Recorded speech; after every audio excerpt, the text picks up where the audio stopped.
Republican party of India शहर शाखेची महत्त्वपूर्ण बैठक शासकीय विश्रामगृह येथे झाली। अध्यक्षस्थानी जिल्हाध्यक्ष राजाभाऊ अहिरे होते।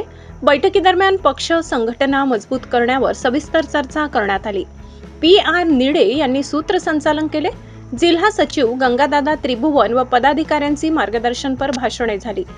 तालुका अध्यक्ष कैलास अहिरे, जिल्हा उपाध्यक्ष सुरेश शिंदे, युवक जिल्हा अध्यक्ष रुपेश अहिरे, राहुल अहिरे, शिरीष पगारे, बबलू लहारे, सुधीर शाहू, सुरेश जगताप, रामबाबू जयस्वाल, रामचंद्र अहिरे, संदीप पगारे, कुणाल कटारे, अरुण पगारे, अकिल शेख, रुक्मिणी अहिरे, पुष्पाताई गायकवाड, बबनबाई वाघ, अक्षय गरुड, कमल खरात, चांगदेव संसारे, गौरव निकम, अर्जुन साळवे, अरुणताई जाधव, कुसुम दहिवले, गांगुर्डे इत्यादी इतर पदाधिकारी व कार्यकर्ते मोठ्या संख्येने उपस्थित होते।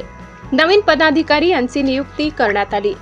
संजय बाबूराव भालेकर, नांदगाव तालुका युवा अध्यक्ष, प्रमोद विष्णू जगताप, मनमाड युवा अध्यक्ष, अंबादास सुखदेव पवार, रिक्षा युनियन मनमाड शहराध्यक्ष, दिनकर कांबळे, तालुका उपाध्यक्ष, अशोक लहिरे, तालुका उपाध्यक्ष, धनराज वाहुलकर, युवा शहर उपाध्यक्ष, वाल्मिक पगारे, शहर सचिव, अशोक उबाडे, शहर संघटक, आदम शेख, दिव्यांग आघाडी शहराध्यक्ष, नाना अहिरे, शहर उपाध्यक्ष, दीपंकर त्रिभुवन कार्याध्यक्ष, अविनाश गरुड कार्याध्यक्ष, दिलीप बर्डिया व्यापारी मनमाड शहराध्यक्ष, दीपक अहिरे उपकार्याध्यक्ष, रवींद्र राजेंद्र पाटील श्रावस्तीनगर विभाग प्रमुख, कैलास मजदे शहर संघटक, मिलिंद गांगुर्डे रिपब्लिकन फेडरेशन मनमाड अध्यक्ष, बिपिन गांगुर्डे बुधलवाडी विभाग प्रमुख, सुदाम पगारे संघटक, संतोष बागुल संघटक, गौतम अढांगडे संघटक, पंडित भालेराव तालुका उपाध्यक्ष।